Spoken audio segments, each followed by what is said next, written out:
ఇప్పటికీ పెద్ద మిస్టేక్ అంటే ఆఫ్ కోర్స్ తెలుగు ఇండస్ట్రీలో పెద్ద మిస్టేక్ అంటే ఆ రెండిట్లో ఫ్లాప్ అయింది. నేనప్పుడే ఇప్పుడు రిలీజ్ అయితే పెద్ద హిట్ అవుతుంది నా ఫీల్. ఎందుకంటే అది రిలీజ్ అయినప్పుడు మన ఇండియన్ ఆడియన్స్ అంత ఎక్స్పోజర్ లేదు అలాంటి మూవీస్కి, ఎస్పెషల్ ఓటీటీ ఇంటర్నేషనల్. అందుకని నేను ఒకనే టైప్ ఉన్నాయి ఇంటర్నేషనల్ మూవీస్. నేనొక్కడే was ahead of its times చెప్పాలంటే.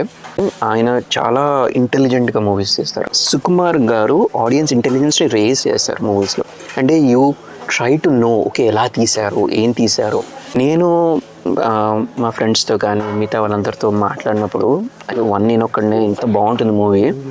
ఏమైంది అంటే because some episodes like for example Kriti Sanon గారి ఎపిసోడ్ ఉంటుంది, అది కొంచెం కన్ఫ్యూజింగ్ అనిపించింది కొంతమందికి.